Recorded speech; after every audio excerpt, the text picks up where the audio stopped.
All right. I think we are live. If you can see us, hear us on the live chat. Okay, wait. Hold on. Let me just mute everybody that is not speaking.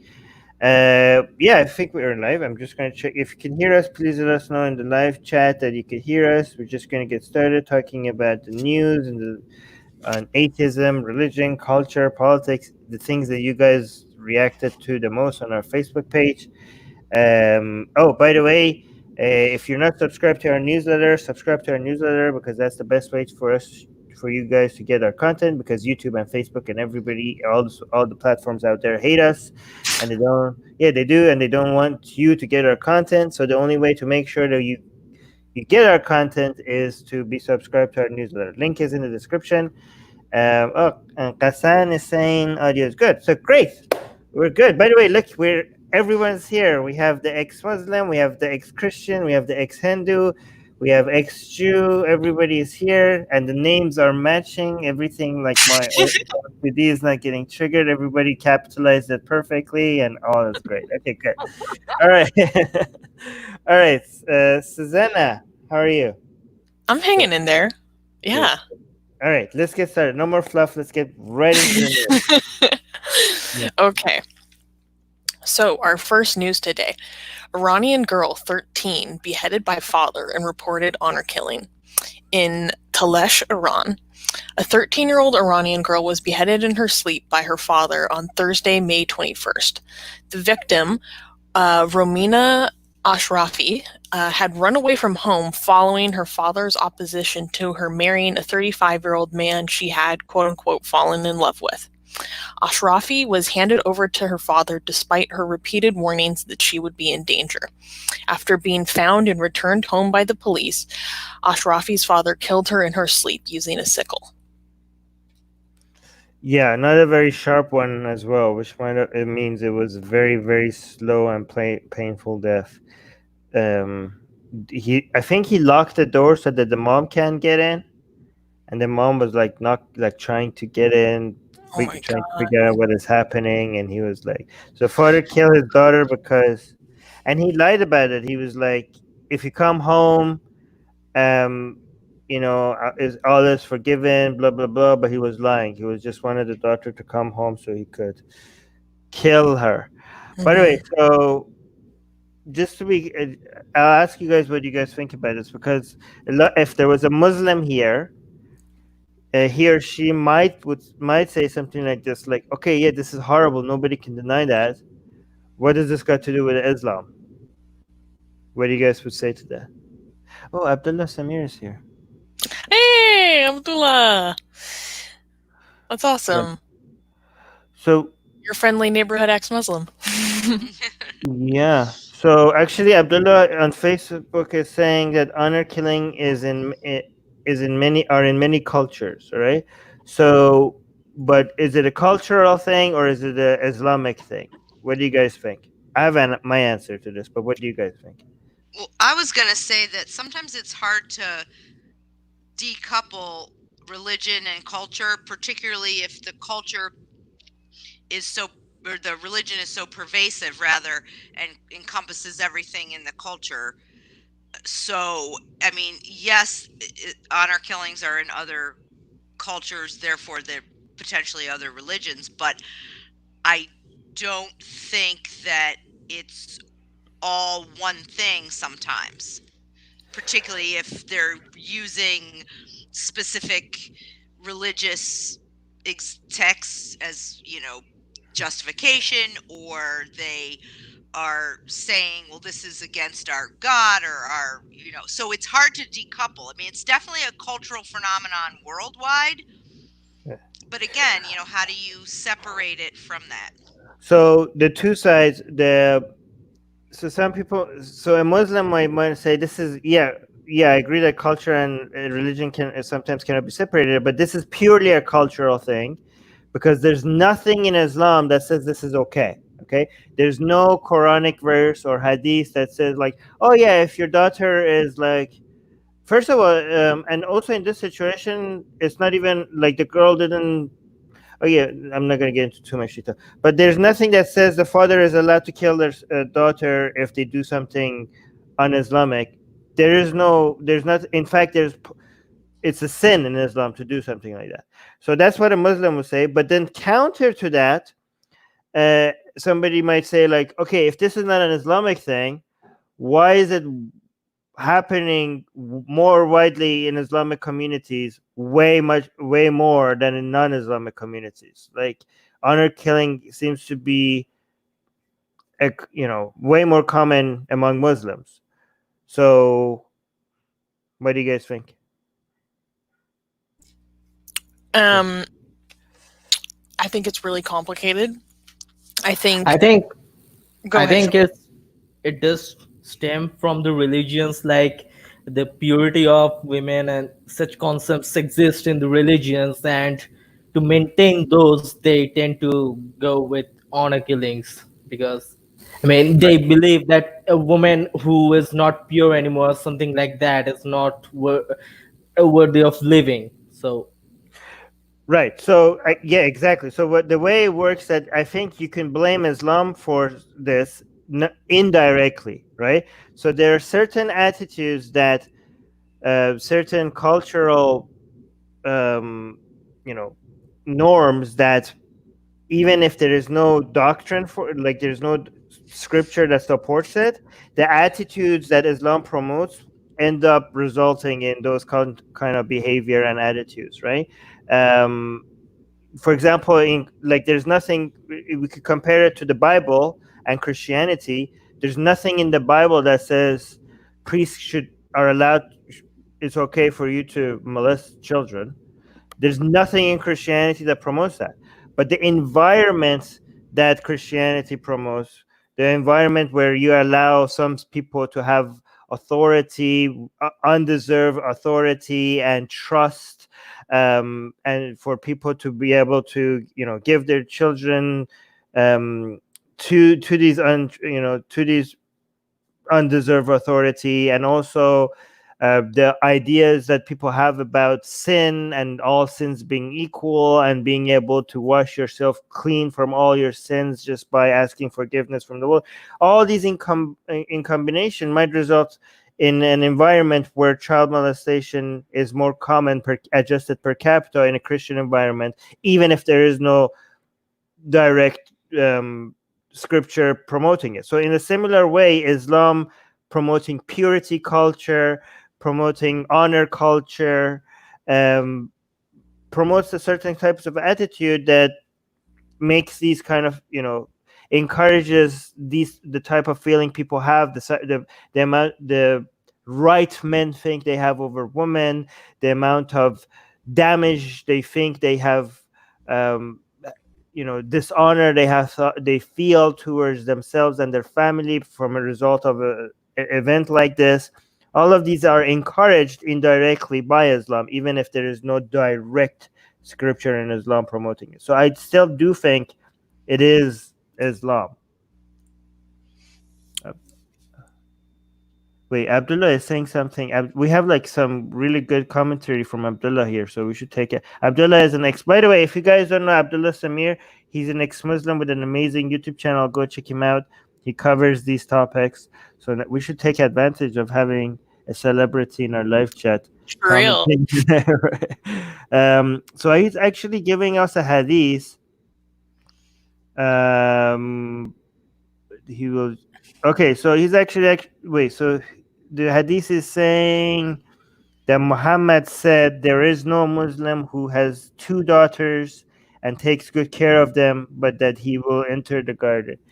Okay, so I mean, I think Abdullah knows that the hadith is, there's contradictory hadith for and against many things in Islam, right? So, but yeah, he's giving us a hadith that might actually suggest that fathers should be very good to their daughters, right? So, and again, this is not coming from a Muslim, okay? This is coming from an anti-Islam, ex-Muslim atheist. So, but I agree that this, I mean, that's what I pointed out. In Islam, this action is definitely considered a sin, but that doesn't mean Islam is blameless. Yeah, There go was a on. little bit more information I wanted to provide about this case. So, just for clarity, I saw conflicting information on what her age was. Some reports said she was 13, some said 14. And then there was also varying information on the age of the man, so that she wanted to run away with. So some reports said that he was as young as 29. Others said that he was as old as 35. And after killing his daughter, the dad went straight to the police station, like with the murder weapon in his hand, and confessed to them like right then and there. So I'm under the impression that he is in custody. Yeah. I was going to make a comment to piggyback on what you said, Susanna. Apparently, people are outraged about this in Iran, a number of people, and even Hassan Rouhani said something about it on Twitter. Bring it a little bit lower. Oh, sorry. Even Hassan Rouhani was saying that he expressed his regrets and he asked for this speedy passage of anti-violence bills. So I believe that he probably is, and then it says that he's likely to face 3 to 10 years in prison. But that's still not very much for murdering your daughter. And they were saying, like in the Haaretz article that I read, lower microphone. In the Haaretz article, they were saying that he had to repeatedly saw because the sickle was. Oh my God! Yeah, that it took him a long time. It wasn't a quick thing. So here's something that you could directly blame Islam for. Not like the other ones. The honor killing is indirect, but what you could directly blame Islam for, the punishment would have been, because he's the father and he has a right over his daughter, that would be taken into account, and his punishment would be significantly less. You know, it's like as if it's his own property. Like the crime is mostly against the mother but if it was someone else's daughter, the punishment would be, I think it would be death in Iran. I'm not sure about this, but if you just go kill someone else's daughter, the punishment probably might have been death. But no, it's your daughter. Oh, okay. Just 3 years of prison, I guess. Yeah, like my preliminary research was basically echoing that. Amnesty International called for Iran to amend Article 301 of the Penal Code because that article reduces the punitive measures for fathers involved in honor killings. Right. I want to also mention the Gayrat that ARN is mentioning, because this is something. This whole idea of Gayrat in Islam is basically the honor. Like, I don't know how to translate it accurately, but this whole idea of like, oh my God, everything is like, the whole universe is now, my world has collapsed in because my daughter talked to a man or something like that. I mean, this is a 13-year, so this is like not okay as well, but it's not like. But these people treated like nothing impure, anything impure that happens to any female members of your family, it's worse than death. Like, you have to somehow restore the family's honor. To be clear, by the way, there doesn't seem to have been any relationship between this girl and any sexual relationship between this girl and the man. Like, they were apparently just planning to go get married, run away with each other. Like, the man wasn't like, I mean, it's still, screwed up because marrying a 13-year-old doesn't make sense, right? But he wasn't molesting her or anything like that. Anyways, I don't know where we're getting, but Abdullah keep giving us hadiths, and Abdullah is saying another hadith is saying from that Muhammad judged the son is to suffer relationship for killing his father, but the father is not to suffer the relationship for killing his son. Retaliation. Oh, the message judge the son is not to suffer retaliation. Sorry, retaliation for killing his father, but the father is not to suffer retaliation for killing his son. Oh, sorry. Yeah, I don't know why I read that like that. Yeah. Okay. So wait, does this hadith suggest that it's okay for a father to kill his own son? Holy shit! Is that what I'm reading? Is that what it means? Am I reading it right? Rivka, Susanna, Yeah, apparently, Stefan? apparently To that's suffer what it says. Like, if a retaliation for father kills a killing his son, father. So So no if yeah, this- if a son if a son kills his father, he will suffer retaliation. But if the father kills his son, he is not to suffer any retaliation Holy shit! for That means that. that you can just kill your son and get away with it. That's fucked Yep. up. Yeah, that is fucked up. There's so much of that in the Old Testament too, and there's a lot of laws in some of Leviticus about punishment for women and men for doing specific things is death. So I mean, Yeah. it's kind of an Abrahamic thing, Just- not just Islam, but all three of them. Not just Abrahamic. Even in Hinduism, there are many things which result to death as punishment. Just to be clear, I don't think like even when there is direct, I don't think the way it works is that the father is like, "Oh, I'm so angry with my daughter. Let me go check my Islamic studies hadith to see if what can I do or not." You know what I mean? I don't think it works directly like, "Oh, scripture. Oh, I'm allowed to do this. Okay, I'm going to do it." It's more about there's certain ideas in the scripture which it results in certain types of attitudes in the culture and society, and over years those types of feeling gets promoted, and your understanding of what's okay and what's unacceptable, you get brainwashed by that, in being raised in a society like that, and then you see something like that happen, and because of the attitudes that you grew up with, you get you feel like you have to do something, or you feel like you've been damaged in a very and you need to restore something. It's not like, oh, most Muslims don't go like, oh, there's something happened, let me go check out my hadith studies to see what I'm supposed to do. It doesn't work like that. I mean, most Muslims have never read the Quran, let alone the hadith. I could make up random shit up and tell Muslims, oh, this is hadith, and they will believe me. I mean, I could even do that with the Quran, let alone hadith. No, I don't know. I haven't met a single Muslim outside of the internet that has ever touched a hadith book. Like in my entire life living in an Islamic country, I have never met, actually maybe in school my Islamic teachers have, but never met a single person for 20 years living in Iran that has ever open the hadith book to see what's written in it. Anyways, okay. Oh yeah, Abdullah is saying that's a very good point, Armin. See, if Abdullah says that, then I'm doing very good. All right. I know, high praise. Okay, next news. Next news.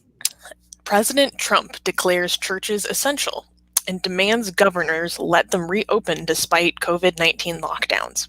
On May 22nd, President Donald Trump declared houses of worship as essential and called on governors nationwide to let them reopen, even though some areas remain under coronavirus lockdown. Quote, governors need to do the right thing and allow these very important essential places of faith to open right now for this weekend, Trump said.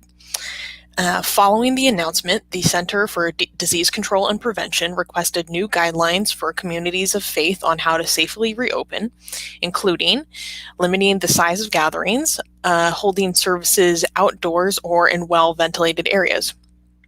Quote, some governors have deemed liquor stores and abortion clinics as essential, but not churches, he said. It's not right. So I'm correcting this injustice and calling houses of worship essential, end quote. By secularism, what the fuck is that? Like I don't know. What do you guys think about this? Did you guys saw that the White House spokesperson I don't know what's her name is, the new one. She was answering reporters' questions, and the reporters are like, why are we opening churches? This doesn't seem essential. And she was like, I'm so shocked to see why you guys are so against prayer. Why do you guys not? Why are you so much, against people worshiping their gods? Like, people are like, what are you talking about? like, this is so. she was trying to frame it. The fact that she thought that's a popular thing to do shows who they're trying to appeal to.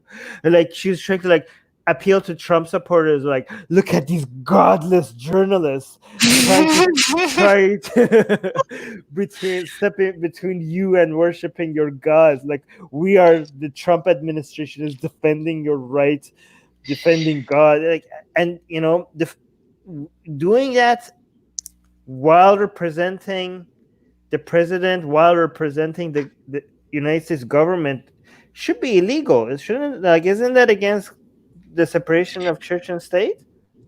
Well, she can say that, the government can't promote it, but it does give the impression that the government is promoting or suggesting or establishing a specific religion. But I wanted to make a point about what you said about, they asked a question, you said, how dare you? I mean, I find that is very common. It doesn't have to be even something as heated or controversial or whatever about as COVID-19. I mean, even on some groups I'm in, someone will say something about religion, prayers, and I'll simply say, this is like, it was not an atheist group. I'll simply say, well, can we please keep this secular? This is a such and such fan page or a garden page, or it's not a religious group, and they get angry. Why are you attacking us? If you don't like it, you could just be quiet. If you don't like it, you could just keep scrolling. That's the mindset, that anybody who questions that is somehow attacking them. And it's our responsibility as secularists to shut up, not their responsibility to not bring religion into a forum that it's, not. Right. They assume that the default is that that this is a good thing, and we have to prove, and if we question that, then we're evil, right? But it's the other way around. You have to, the default is like any organization you have to prove why this is essential. I mean, you can't.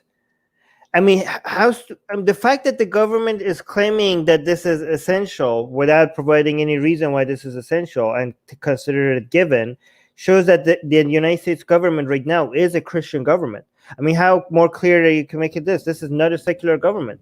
I mean, the whole being Christian used to be like, secret, like, oh, let's make a different argument for why this is constitutional without actually saying that we're promoting Christianity. But now, like, Christianity is good, and this is essential. Why? Because fuck you. That's why. Like, this is like not even hiding it that they are being biased. I mean, this is against. I mean, I can't understand how much more obviously non-secular this government can get. Well, the worst part was that he, in this press conference, he explicitly said that he threatened basically to override governors who defy him, which is the biggest violation, and it's completely unclear that he has any authority to do that. And he doesn't. Analysts have said that he doesn't. Yeah, it's just crazy. They're so. I mean, we haven't pointed out the obvious because the only reason why we haven't pointed out that obviously churches and religious centers are not essential is because I think like our audience already knows that. Like, do we even need to point out like how could it? Like, I guess we have to say it because some people might, it's so easy to point this out. Like, how is it? How could anybody imagine that this is essential? If any argument for why this is essential has to assume that a divine authority or some spiritual benefit from this, like a religious benefit, which means the government of the United States is officially recognizing a divine authority, officially being on the side of religion, because there's zero other ways that you could make a claim that this is essential. People are saying that the ritual is essential to some people and the community building. But That's their apologetics. that in and of itself can be done via computers, or so Polish club might be essential for me because I need that ritual and the community, and I want to eat the pierogies, but I'm not given any special privilege to demand that secular meeting group so I can go to Polish club, be open. But churches they're demanding special treatment. Yeah. This is religious privilege, because if all these other organizations that are communal, that are ritualistic, whether it's, bowling or sewing club, or, there's so many, even AA meetings, those are, for a lot of people, extremely essential. All these gatherings are all required to adhere to these specific regulations. But these churches are demanding special privilege, which goes to Armin's point about acknowledging divine authority, that somehow their claim to special privilege is acceptable because God. Yeah. They keep saying like, oh, this is in the Constitution. Everybody has the right to practice their religion. Nobody's stopping you from practicing your religion. You just, you can't demand like, oh, I need to practice my religion. Okay, go do it. No, it has to be in this way, and it has to be here, and it has to be in this special way. Like, no, you don't get to make those demands. Just, nobody's stopping you from praying. Laura in the top comment on Facebook is saying God is powerful and everywhere, but he needs those churches for some reason. Michelle is saying churches provide social and emotional support to many people, and there is no doubt that those things are essential. Well, I mean, Rivka already pointed out that you could have Zoom. I mean, if you need emotional support and your emotional support is spreading a disease, then I'm pretty sure you could find other ways to get emotional support without actually spreading those diseases. In fact, I'm hoping that a lot of people find more efficient ways to do not just this, but many other things, even after this whole COVID mess is over. A lot of people might realize like, hey, wait, we didn't actually need to meet in person. We don't need offices. We could reduce our expenses in so many different ways, right? ARN is saying church is not essential. Bloody idiots. Yeah, I agree with that. Can I make the usual point that if the churches want to identify as essentials, then they should just pay the fucking taxes already? Well, yeah, I mean, we don't like other essentials. Yeah, but they say like, oh, we're a nonprofit, and sure, if you want to be claimed nonprofit and not pay taxes, then you have to play by the same rules that other nonprofit charities play in the United States. I think that would be fair. Another godless atheist is saying, I believe the argument is the right to assemble. I want to address that though. Okay, good. Because if that, first of all, I haven't seen too much of that. I mean, that's usually secondary to any of the arguments I've seen people make. Most of them are First Amendment arguments about free exercise thereof of religion. But the right to assemble, yeah, that does exist, but there are a myriad of organizations that assemble all the time that have been said you can't assemble in larger than so many groups, or you can't have your whatever meeting, you can't assemble because you are putting the rest of the state in danger. So the assembly argument to me is moot, because again, if they're saying you are preventing us from assembling, which is our right, well, what about all the other places that can't assemble? Yeah, they want privilege. They want privilege. Exactly. They don't want rights, they want privilege. They don't understand the difference. And they want submission from everyone else. Right. Right. And again, okay, you have the right to assembly, but you doesn't mean like it has to be today. We could be like, yeah, sure, you have the right to assembly. Just wait for the virus to go away. Like does the right to assembly say like it has to be immediately? Like, oh, we want to gather today, and the government, you're like, is that your right? That has to be like, well, no, we cannot wait. Like, or the government can be like, yeah, sure, you get to assemble again once the virus is over. I don't think your right has been violated if the government just makes you wait a little bit. And you can assemble virtually, but also most of the time when they talk about assembly, I mean, it doesn't have to be, but it often has to do with protesting, which is why most states have allowed protests, because you do have, when you read the amendment, it says the right to assemble and the right to address the grievances, which is like a protest. So that in and of itself is still, you're still able to do. The governor of Ohio didn't stop protesters. The governor of Michigan didn't stop protesters. Many other governors didn't, based on that right to assemble. But they did close churches, saying that this particular event or organization or, is not essential. You can do it another way. Right.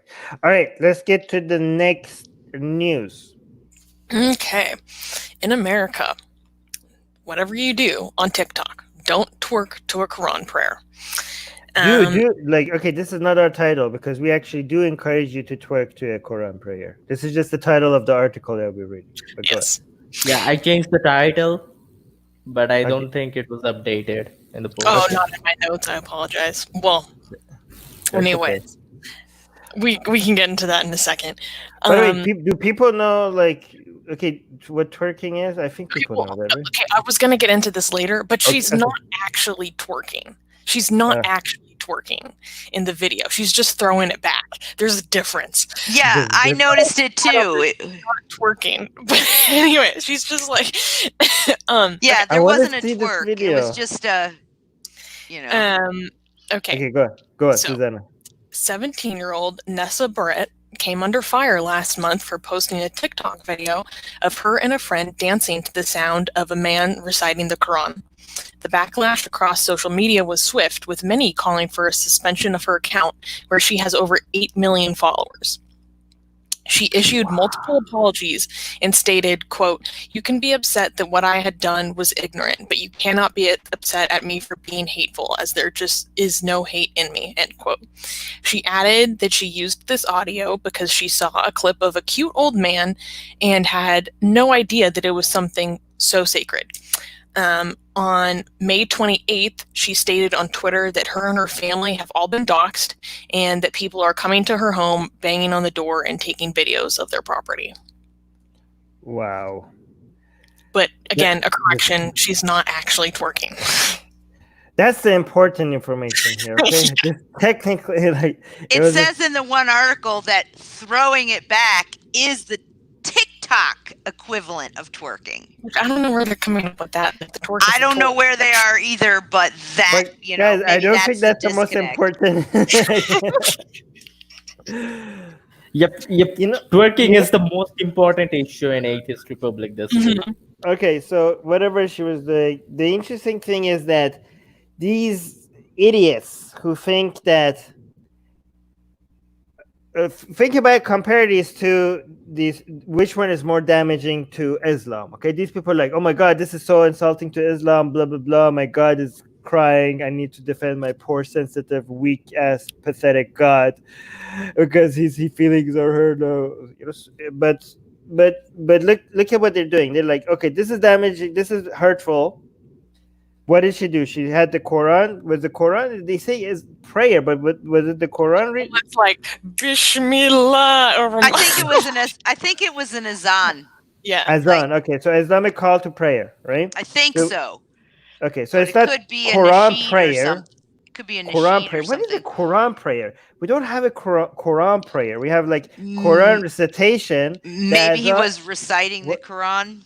Reciting the Quran is not Quran prayer, and the Yeah. azan is not I a think I read hold it. somewhere that Oh he my was God, reciting the guy! Quran verses. I'm trying to say something, and the azan is also not prayer. Azan is the call to prayer. Anyways, doesn't matter. What matters is that they think this is damaging to Islam, but what they're doing, thankfully, is that anything that is damaging to Islam is a good thing. First of all, unfortunately, she didn't do it intentionally. Like if she did it intentionally, she would be a hero. But like she's just getting backlash for something that she had no idea what she was doing, and she doesn't deserve any of this. But what is actually damaging to Islam is the reaction to this, right? So the people are showing how pathetic their religion is by being so butthurt about this, and the attention that this is getting is way more damaging to their religion than her twerking, whatever the hell the shit is, right? Okay, like they are embarrassing Islam way more than what she could have done, right? So I mean, if they want to condemn anything that makes Islam look bad, then they should be condemning themselves. I mean, they have done a very effective job at embarrassing themselves and their religion and their God. By the way, this is. I really wish I could see this video. Is it still up somewhere? Yeah, let me It's find it it's for you. on medium.com has it. Hmm. It was on Instagram. I think we should like make this a trend. Can we make this a trend? Twerking to the Quran recitation? New Draw Muhammad Day.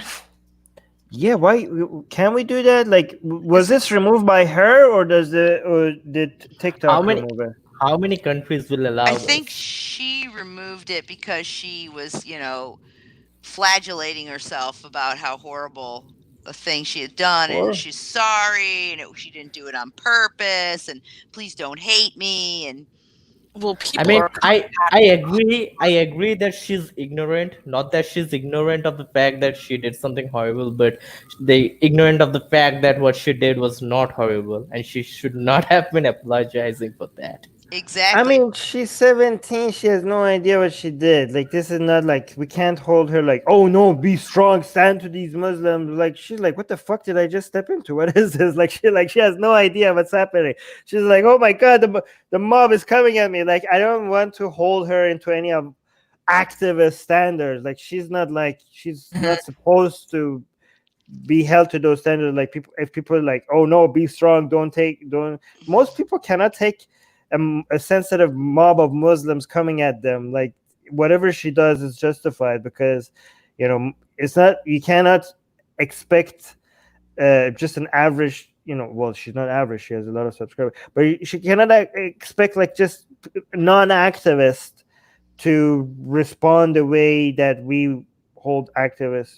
The standards does not apply. Anyways, Jim is saying just proves how sick and idiotic that religion is. No one can respect such a cruel religion, and yet they demand it without earning it. Richard is saying, imagine if things escalate and the religious and the TikTok cringe merchants do the world a favor and take each other out. 2020 can still be a good year. Look at this guy. This guy really hates. This guy really hates TikTok. wow. Robin is saying TikTok has people on there degrading people with disabilities, including one where a sister looks down her little brother's pants. He has Down syndrome and proceeds to mock him. That's more pressing to deal with rather than some girl dancing to bullshit. Guys, I'm hoping that people don't blame the platforms for, it's not the platform that's, I mean, I know TikTok has some issues. I don't know, whatever. But I just sent you the video in the private chat, by the way. I wanted to say that there are some articles that we're talking about. It wasn't just Muslims who are butthurt. I mean, they were the most butthurt. They get the most butthurt of butthurt. But I was had done some research on this, and medium.com was saying the TikTok community was in an uproar. So TikTok community is everybody echoing a unified sentiment about the negative cycle of ignorance from influences that was all too familiar. They act offensive. They post an insincere apology, shed some tears, take a break from social media, and then return as if nothing has happened. I mean, Mm. the thing that they're saying, I mean, it's not just the Muslims. It's like this whole idea that somehow she's done something so terrible to people who this isn't even their religion. These aren't even sacred, prayers to them. This there's nothing that maybe some of these people have a relationship with Islam that they would find it offensive, but because other people find it offensive, because it's religion, because of this fetishization, I think, that people have with Islam, especially on the left. The Right. article was like very apologetic Mhm. towards the whole situation. Just like, what did they say? Really?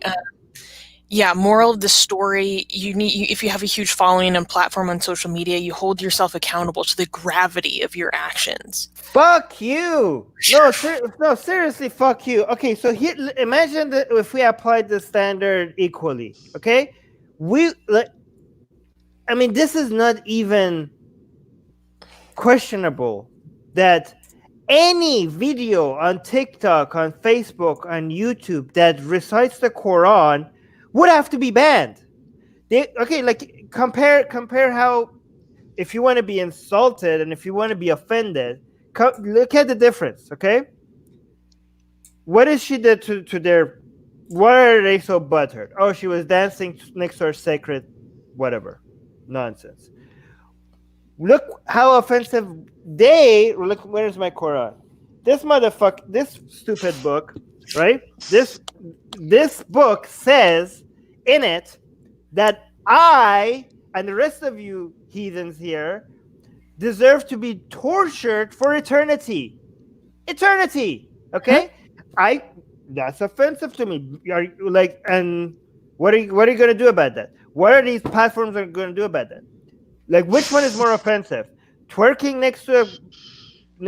with the recitation of this book, or the actual promotion of torture of people who don't believe in this book? Which one is more offensive? So, are we gonna apply the same standard? Like, are you guys gonna be like, oh, okay, yeah, and all the Bible verses and all the Quran verses, they're all gonna have to be removed from YouTube, from Facebook, from Twitter, from TikTok? Why are we not applying the same standard? I find this offensive. Does religion get extra rights over? Do they get to say like, oh, this is offensive, and we don't get to say this stuff? Like, who comes up with this standards? Like, it's so fucking stupid obvious. Like, some people are like, oh yeah, maybe if you look at it that way. There's no other way to look at it. If you want to apply the same standards, none of this shit would be legal. None of this shit would be legal. If these same ideas in this book, okay, or in this other book, if they were being sold to people, are there any other label other than religion? Nobody would be tolerating them. And yeah, okay, so ban the Quran. Should we like do that? No, we shouldn't, because we defend people's rights to express whatever fucking bullshit they want to express, even if the bullshit is like, oh yeah, you need to die for your views. You should be beheaded because of your views. Or like, okay, you can say that as long as you don't actually do it. I defend your right to say such. I defend your right to say I as an ex-Muslim need to die. I don't defend your right. I don't defend you doing it. Actually, if you actually try to do it, I think you should get arrested. But I, as an ex-Muslim, defend your fucking right to say, go out and publicly say why I should be beheaded.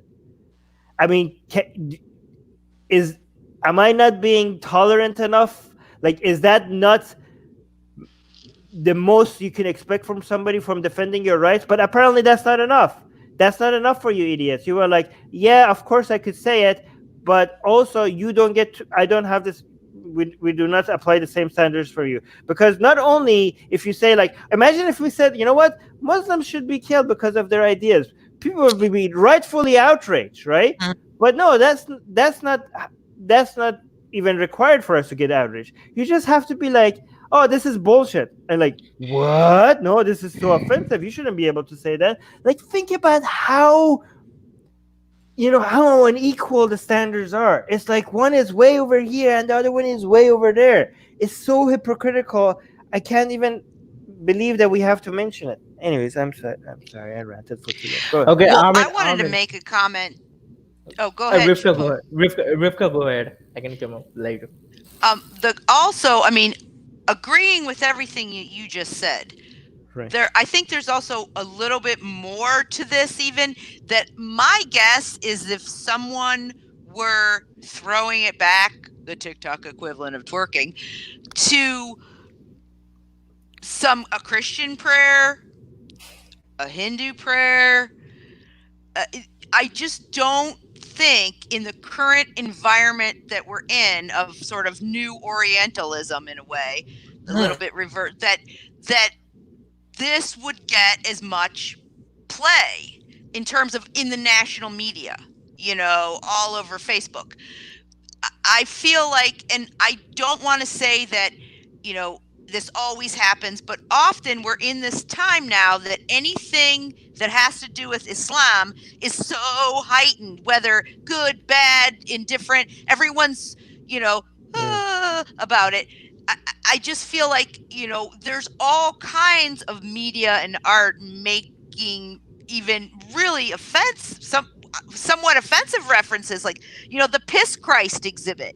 Their Deicide, that band, I Hate God, another band, and I just don't see people defending so much the poor people who are upset about the band Deicide. Right. But Hindus do, though. Hindus are Hindus, yeah. Yeah.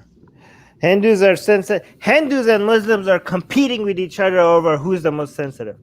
But anyway, Shubham, you wanted to mention something. Yeah, so I wanted to, well, first of all, with agreeing with Rivka, yes, like even like Hindus are sensitive, but among like the Indian liberals, the Indian left, there are also people like this who are like constantly they insult Hinduism. Like they're not many, but there are people who constantly. I was in one such group where we insulted Hinduism like really, really bad, and then one day I just said, "Yeah, Muhammad was a pedophile," and they immediately blocked me from that group All right, because but of that. don't say pedophile, say child molester. All right. Yeah. Yep. And also, I had an idea for you, Armin. Like, you made a video of burning the Quran. So I was like, you can do this. Like, you can tear off the pages of Quran and feed it to a goat. And when the goat poops, you can say, literally, Quran is shit. Yeah. Hey. Okay, whatever. I mean, it's Islamic. It's very interesting because Muslims got angry when I burned the Quran, even though their third Khalifa himself burned a whole bunch of Quranic verses. Anyways, that's getting too much. We're spending too much time on this news. Next news. Okay. In Somalia, girls in Somalia suffering female genital mutilation in coronavirus lockdown, with cutters traveling door to door. Somalia's coronavirus lockdown has led to a huge increase in female genital mutilation, or FGM, with circumcisers going door to door offering to cut girls stuck at home during the pandemic, according to the humanitarian organization Plan International. The crisis is undermining efforts to eradicate the practice in Somalia, which has the world's highest FGM rate, where around 98% of women have been cut. Nurses across the country reported a surge in requests from parents wanting them to carry out FGM on their daughters while they were off school because of the lockdown. The United Nations Population Fund said that the spike was also linked to Ramadan, which is a traditional time for girls to be cut. Why is this so important to them? I don't understand. I thought it was, well, we've been talking about FGM recently, and I thought it was interesting that people are taking advantage of being stuck at home to really increase the rate of this. Oh, increase the rate. I thought the story is that given because of the lockdown, people are not able to do the FGM, as much as they used to, so they're trying to ask these people to come home and do it for them at home. Is No, that they not have like itinerant cutters who are right? going door to door saying, "Hey, I'm here. You want to do it? Your daughter's home. She's But not why would going to it school." increase? Why would it increase during the lockdown? Oh, because the kids are free? So here's a quote And from the article. The economic downturn caused by coronavirus has spurred cutters to tout for more business. The cutters have been knocking on doors, including mine. This is an activist in Somalia asking if there are young girls if they can cut. Yeah. Well, So they're like going out of their way to go elicit business. oh, and also maybe because the kids don't have to go to school, so they have time to exactly. go through the whole like pain while not having to worry about the school and stuff. Oh, you get really, if somebody knock, imagine if somebody knocks. I mean, think about this. Think about it if you didn't live in a world where you knew anything about FGM. Okay, by the way, are we assuming that everybody on our audience knows what FGM is? I clarified in the beginning You of the clarified. news. Sorry, I wasn't paying attention. But I know. yeah. But imagine if somebody knocks at your door, like, "Hi, what's up?" We're like, "May I cut your daughter's genitals?" Like, imagine if somebody knocked at your door and said that, and imagine that would already be shocking. But imagine you also was witnessing this, and the response from parents were like, "Oh, great! This is so awesome! Yes, please come in and cut my daughter's genitals. So thankful that you're here to do this for us." Like, it's so convenient now that we're on lockdown. Yes, here's my daughter. You're gonna put sharp objects next to her genitals? Of course, please go ahead and do that.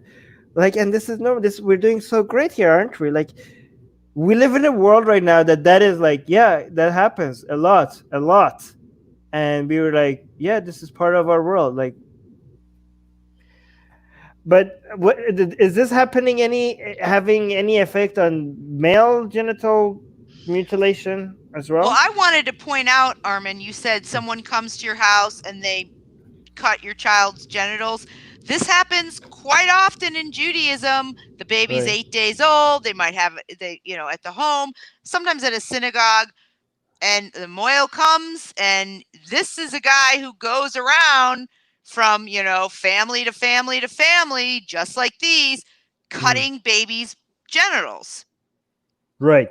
And so, I mean, it's bad enough we're hearing this, but you said, oh, this is happening. Yeah, it's happening all the time in the United States, in Israel, it's actually exacerbated with boys, I think. This is a, like, I think that both male genital mutilation and female genital mutilation, this should be a human rights crisis everywhere. Right, this would never, like, if it wasn't the norm, and if all of a sudden it was introduced to the society, and we were like, oh yeah, people are cutting baby genitals in the millions, this would be like every country would be using their armies to step in and separating these parents from their kids. People would be like, what the fuck is going on? Like, what, like, there's something very evil has captured, has brainwashed all these adults, and they're all cutting their children in unimaginable numbers. Like, I honestly think if the world was just in any way, every country right now would be sending out their armies to stop all parents from cutting both male and female. Circumcision would be illegal, and parents would be going to jail for cutting up babies, and serving sentences. I don't know. That's what I think would be fair. Peter is saying, stupid tradition. People need to pull themselves out of the 9th century. Oh, by the way, if anybody wants to point out, like, oh, Armin, FGM and male circumcision, they're not comparable. One of them is worse than the other one. Yes, I agree. The male circumcision is worse because it's happening a lot more. It's happening a lot more. So on an individual level, the female genital mutilation is worse than the male genital mutilation, right? So if you compare one girl going through an FGM, on average, that's a lot worse than one boy going through a male circumcision, or whatever you want to call it. But as a whole, as an aggregate, because male genital mutilation is way more common, that's a much bigger problem, in my opinion. By the way, I like Susanna's hoodie. Look at that. It's Atheist Republic. That's pretty cool. All right. So we should go to. By the way, Susanna, you're muted, but it's okay. Next news. Okay, next news. Dalit boy and his 2 friends killed in Nepal by family of upper-caste girl he wanted to marry. In Kathumandu, Nepal, a 19-year-old Dalit boy and his 2 friends were killed allegedly by the family members of an upper-caste girl he wanted to marry in western Nepal. The murders took place on Saturday, May 23rd, when, excuse my butchering of this name, Nabaraj Bika, along with a number of relatives and friends, went to the house of his 17-year-old girlfriend, Shushma Mala, who was supposed to get married to another man the next day. The girl's relatives chased and attacked the group, where he and his friends died on the spot. 5 more were injured, and 3 are still missing. 12 people have been arrested for their involvement in the incident. Susanna, people don't know what Dalit means. Well, should we have our Untouchables. So okay. So really quickly, for people who don't know, in Hinduism, you have different castes. You have upper caste, lower caste, lowest class, and outcasts, which is the lowest of the low people, which are called Dalits. And as Shubham is a Dalit himself, aren't you a Dalit? Yep, a Bengali Dalit. So so Shubham is from the lowest of all lowest castes. He's an outcast. They're so low that in Hinduism that they're called untouchables. Like they're so disgusting that you can't even touch them. And Shubham is from that caste, so he's a. Yeah. We have. I'm one difference between me and them are like in Bengal, in my region, untouchability was never like rigidly practiced in the society.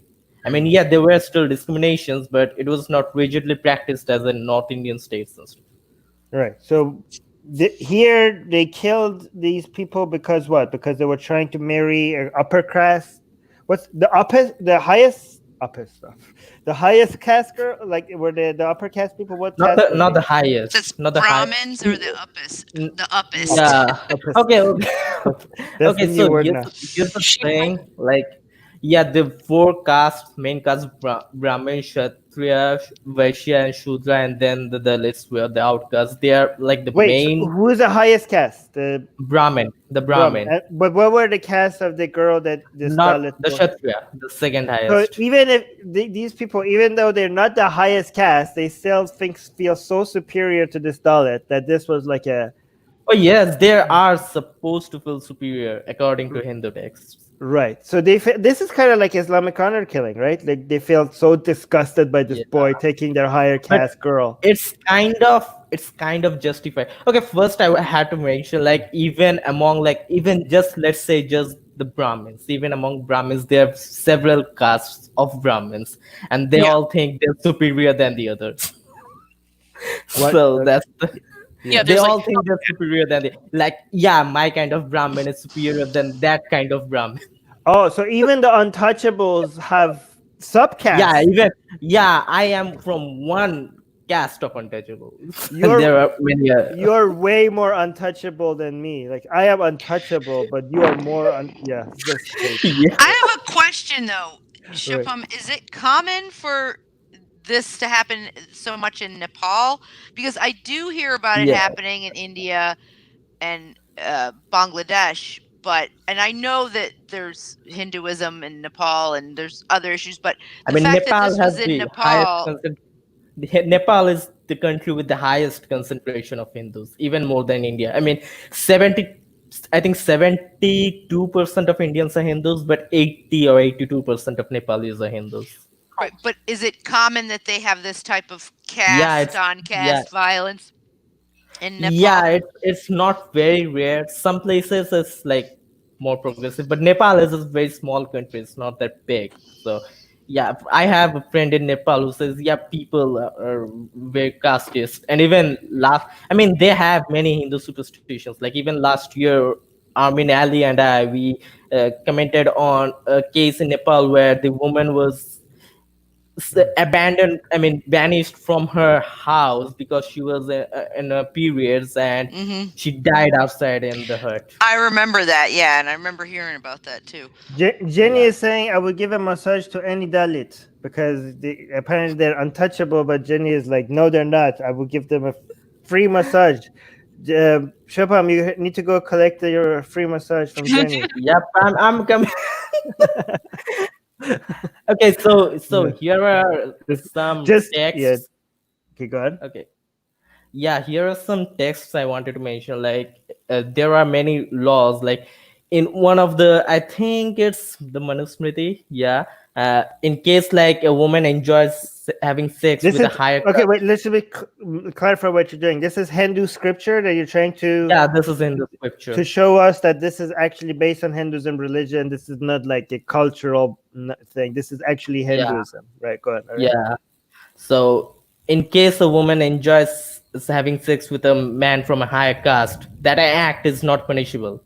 But Mm. if the woman enjoys having sex with the lower caste, she is to be punished and isolated from everyone This is because she so is much so like rare. Islam because in Islam, for example, men are allowed to marry people who are lower, for example, Christian or Jew. Okay, but women are not allowed to marry anybody who's lower. Muslim women are only exclusive to Muslim men. Muslim women are not allowed to go marry somebody that is lower. So you're saying in Hinduism is the same thing with the Yeah. castes. Okay, okay, wow, okay, very similar. Okay, I go mean, on. Hinduism and Islam has many similarities. They don't want to admit it, but they have Yeah. many. And Okay. there's another one like this one justifies the killing kind of in a way. So like a Shudra, I mean the lowest caste just above the untouchables is literally they are considered the slave caste. I mean they Right. are literally the slaves because their only purpose is to serve as slaves to the upper caste, and they cannot be free.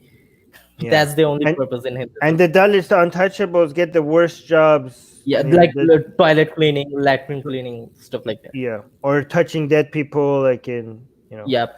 they're given to the to the Dalits. Ex-Muslim atheists is actually pointing out something that is very true. He's saying most I don't know if it's most, but a lot of Indian Muslims are outside of Kashmir were Dalits. And the reason why that's very interesting is because Islam in India capitalized on this whole caste system by going to the lowest caste of Hindus and saying like, look, in Hinduism you're so low, but if you convert to Islam, all Muslims are equal in Islam, right? So you could go switch from Hinduism to Islam, and all of a sudden, you could go from being the lowest Hindu to being equal to all your Muslim brothers and sisters in Islam. Again, this is not a defense of Islam because Islam has its own hierarchy. The hierarchy of Islam is like Muslims are here and everybody else is inferior. But when you become Muslim, your worth is the same as other Muslims. Okay, So that was a so how? very appealing message to to the Dalits, to the outcasts in India, and they were very effective at recruiting a lot of Hindus to Islam. But go on, sorry. Yeah. Wait, my friend is in the live chat. Waqif. Okay, Okay. so anyways, so ex-Muslim atheist, like he's not entirely wrong. If I have to say about my own caste, like during the colonial times, the people from my caste, my specific caste, were like not given social and civil rights by the upper caste people. Okay, so they were like, yeah, you know what? We're not being recognized as people. We are being treated as like the inferior life forms, sometimes even below animals and stuff. So you know what? Fuck Hindus, fuck India. We are gonna side with the British and foil the plans of independence among Oh, Indians because they were like, yeah, because the British, the colonizers, they started the caste reservation. They promised them that, yeah, you are lower caste, but we are not Hindus. That doesn't matter to us. We promise you that because of your poor backgrounds, we will give you reservations in education and offices. So they were like, great, mm, we'll help the British. And they started foiling independent plans, and that's why the British gave many of those families the mm. title of Biswas, which means trustworthy, which is also my surname. I I got mean, it. what? Why would any Dalits remain Hindu? Like, why would be like, oh yeah, Yeah, this the is most converted to Islam, oh, and like but oh yeah, here's a religion that considers you the lowest of the low, and you should respect it. I mean, yeah, any that's Dalit would be like, well, yeah, fuck this shit. What the hell? Like, I mean, come exactly. I mean, right. exactly, like that's the thing. Like the upper caste Hindus continued from the Mughal and the British times, and it still continues to this day. They just wanted the lower caste to Mm. identify as Hindus because they wanted to fight the Muslims and the British away from the country. And But after they, the interesting thing is that even when you leave Hinduism, to the eyes of the Hindus, you're still a Dalit. It doesn't matter if you become yeah, atheist, Christian, Muslim. To the Hindus, you once a Dalit, you're always a Dalit, and they yeah, will always treat you as a lower caste. that's why even Muslims and Christians have castes in India Right, right. because But they had an ancestral caste, but they never changed the so caste. how?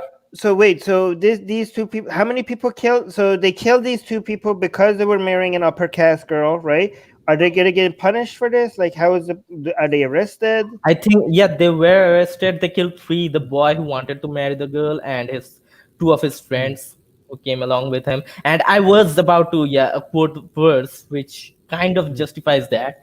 Okay, so it says like a Shudra woman, I mean a Shudra who has an intercourse with a woman of a higher caste. If the woman was like unguarded, like she had no like guardian with her to see protect her, anything like that, if she was like independent and free and stuff, that man would like I guess he would be castrated. I think that was the punishment.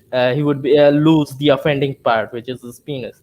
And but if the woman had like a guardian and she was not independent, she was actually protected and guarded and stuff, and then the man had sex, the shudra lower caste man had sex with the upper caste woman, then it's punishable by death.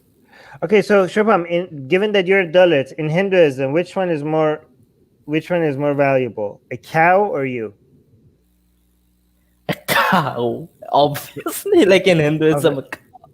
so you Yeah, I mean there are texts which mention like these. I mean you have to like people, many Hindus, like they just quote those verses saying yeah, this verses respect equality for all people, or for all beings, for all living beings. But the verses are like yeah, you have to respect cows, dogs, donkeys, horses, and even the Dalits.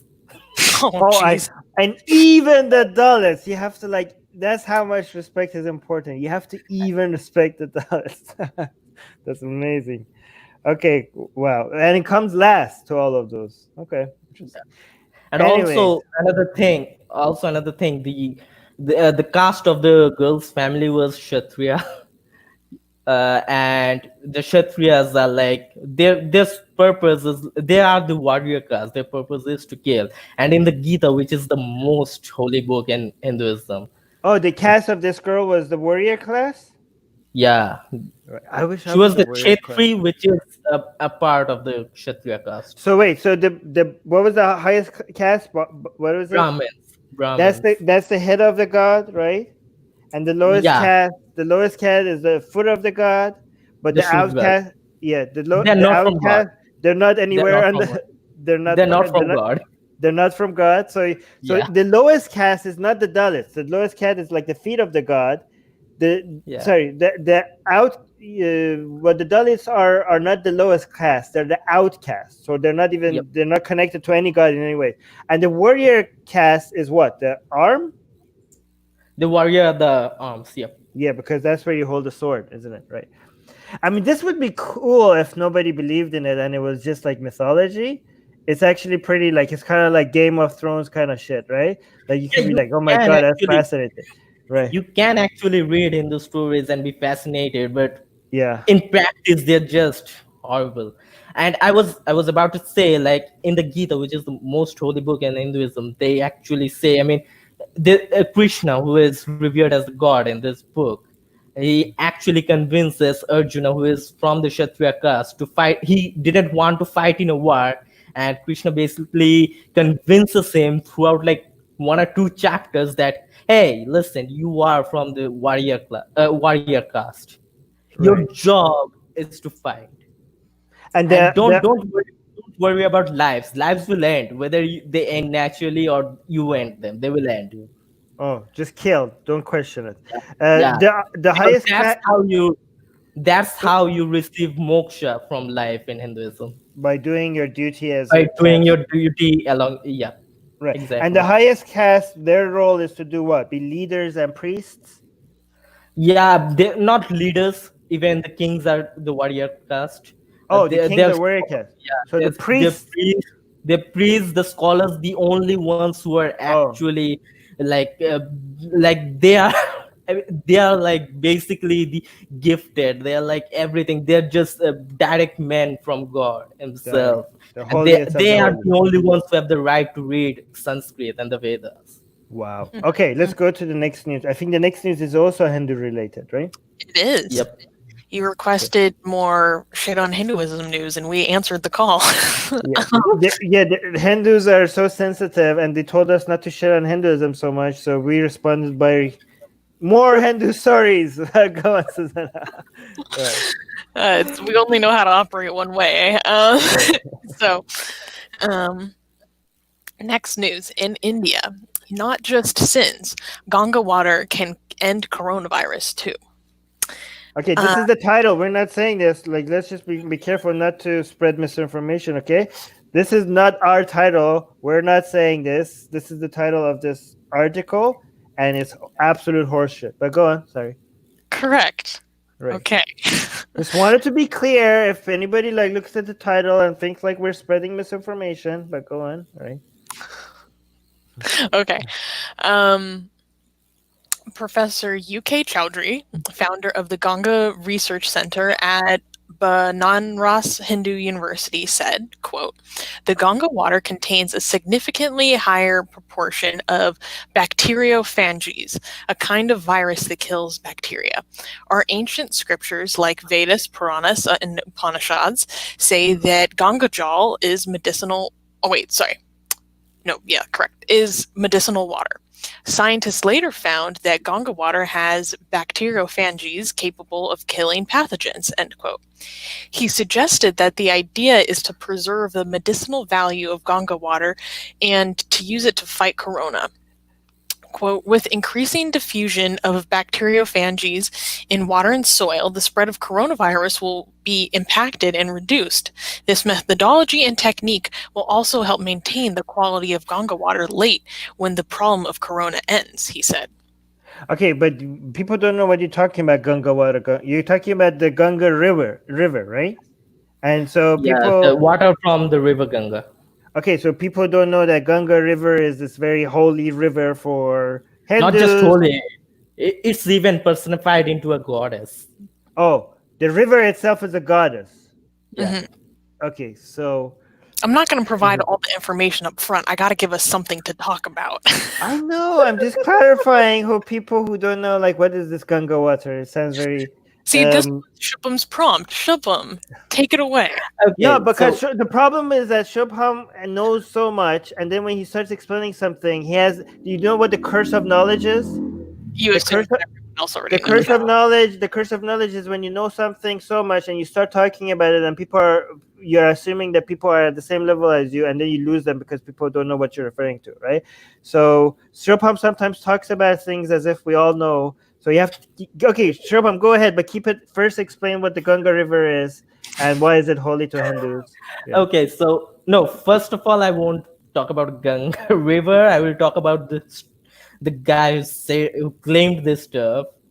So much money wasted on him because he's from IIT. A comparison in the US would be the Ivy League.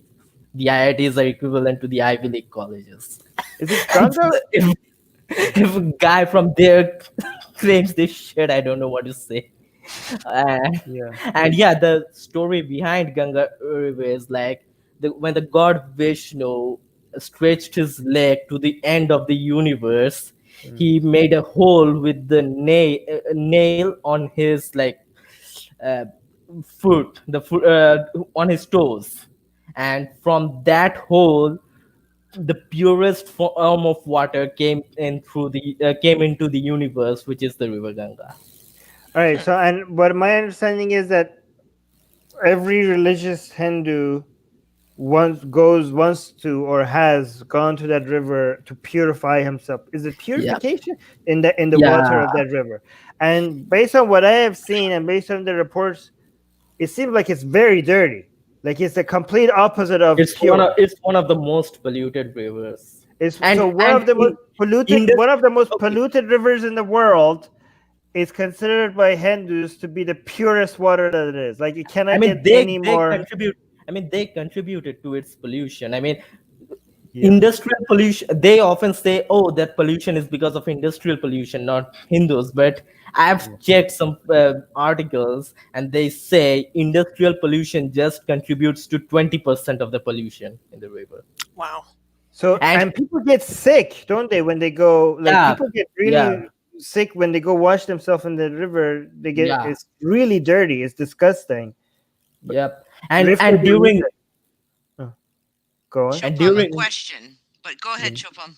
Then I want to ask no, you a I was question. okay. I was saying that during this lockdown, the Ganga River has like gotten rid of 50% of its pollution because people are not going there, and Uh, dolphins are back in the river after decades. Dolphins, actual Yeah, dolphins. yeah, dolphins were in the river, but they went blind because of the pollution humans created. And now, because the humans are not going there anymore because of the national lockdown, the river is has gotten rid of 50% of its pollution, and people can see dolphins in the river now again. Wow. So Hinduism is causing pollution as well, I guess, right? Yep, You could directly too say much. Hinduism. Yeah, wait. Well, let's hear Rivka's question I first. just was wondering, so in Varanasi, when people go, it's not just to purify themselves, but there's also all kinds of dead bodies, right? Isn't that where they Ah, have all the they do all the pyres for the funeral, and then they float all those yeah. ashes out and all the. So it's on top of all Microphone that. lower, Rivka. Microphone lower. On Sorry. top of all that, it just seems like so ridiculous to say that it's going to prevent bacteria. It's full of horrible bacteria. Bacteria. Well, here's the Prevent thing. Like, viruses, rather. it's not just ashes. I mean, yes, there are ashes, but like the But Dalits, because actual bodies, right? yeah, because like the Dalits, they don't have any means like to get firewood and start a fire Right, to burn right, their whole right. bodies. They just light a small fire and they then just throw the entire So, body. Push the okay, body in the water, yeah. okay. You guys are not explaining it as people without. Yeah, this is the curse of knowledge I'm talking about. So, what you two are talking about is that the custom. Correct me if I'm wrong, Shapam. The custom is that you burn people, right? And you release their ashes to the river. That's one of the tradition in Hinduism. That the ashes of the people goes to the Ganga. Is it Ganga or Ganja? I thought it was Ganja. Ganga. But the Ganga. Ganges, people call it the Ganges. Ganges. Okay, But Ganges. we, Okay. yeah, English version is Ganga. Okay, fine. And that would be fine. I mean, if it was ashes, ashes is not really bad. That bad to put into the river. But the problem is that the lower caste Hindus, they can't afford proper fires, or they can't afford to do this properly, and the burning is not done to the fullest. And instead of just throwing ashes into the river, because the body is not burned fully, they're throwing body parts,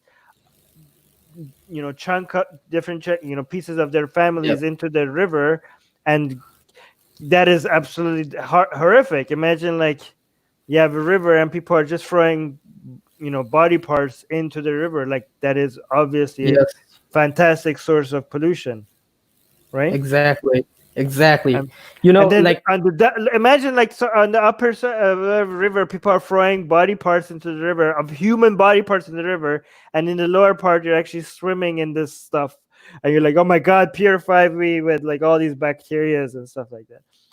But yeah. again, go on. Sorry, Shapan, go. No, I was actually I wanted to talk about an incident that happened to me. Like last year, I along with some of my friends went to the Ganga Ghats, like the riverbanks.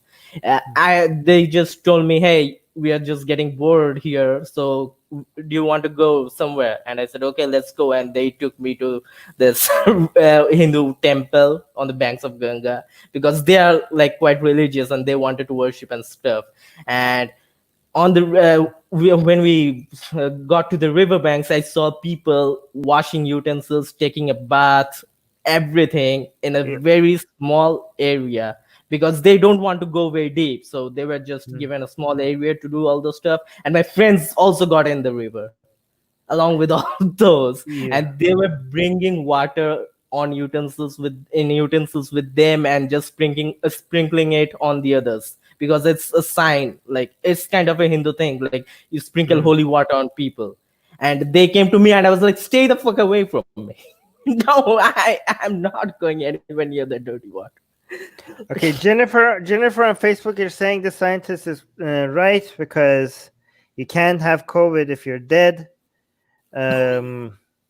Shrikant Shrikant is saying is true that Ganga water can kill the coronavirus, and it is also very much true that it kills the host of coronavirus as well. And Omkar is saying this is actually the other way around, because the doctor was saying that the Ganga water can end coronavirus, but Omkar is saying actually it's the other way around. Coronavirus has saved Ganga with low human pollution. This is what Chopin was mentioning as well. Eric is saying, one last one. Eric was saying apparently not a post about bong water's curative properties. Disappointed. Hi. Eric was expecting this story to be about bong water. That's a ganja. Because ganja Oh yeah, okay. versus Ganga. All right, Susanna, what are you gonna say? I think it's important to point out, I mean, I'm no doctor. I know shit all about biology, but my understanding is that these bacteriophages is a virus that kills bacteria. But coronavirus is a virus. Virus. It's bacteria. So I don't know what the fuck this guy's talking about. Like, Yeah. it doesn't make any sense. Wait, what's his argument again? There's a virus that kills bacteria? That the Ganga water contains a significantly higher proportion of bacteriophages, which is the virus that kills bacteria. And that this is what makes it medicinal, according to the Upanishads and all this. Yeah. So wait, what is this guy's what kind of a doctor he is? He's a civil engineer from IIT. Oh wait, so he's not even a medical doctor. Yeah. So this guy is apparently an expert that doesn't know the most basic thing about it. I mean, it's in the name. It's the coronavirus. Like how wrong can you get? Oh my, it's amazing. By the way, just because the virus killing bacteria, by the way, like, just to make it clear, again, we're not medical doctors, we're not experts. Nothing we say about health issues should be taken as authority, and everybody here should go do their own research. But just because a virus kills bacteria, that doesn't mean that's a good thing, okay? There's a lot of good bacteria out there that if they die, it could be very problematic. Sometimes some bacteria are actually, because they host viruses, that's actually a problem, because the bacteria will be spreading the virus, So again, but don't trust me. Go do your own research. Go on. I actually have a doctor friend who said before I came here, she said like, yeah, this guy's full of shit. Insert him as much as you like. It's full of shit, just like Ganga River. Anyways. Anyways, let's go to the next news. Okay. In Frankfurt, Germany, 107 COVID cases have been tracked back to one church service in Germany. On May 10th, the Evangelical Christian Baptist congregation in Frankfurt, Germany, gathered in person. They observed social distancing, disinfected the entire place, and limited the number of people who could be inside the building. At least 107 people have been found to have been infected with the new coronavirus after some of them attended the Sunday services at this church. About 40 people tested positively after the service. The rest of the 107 include people who tested positive later on, or people who they had come into contact with. Even when taking all recommended precautions, dozens were still infected. And I thought this was important to bring up, given that Trump has made this declaration that things are essential, and this could very easily be the consequence.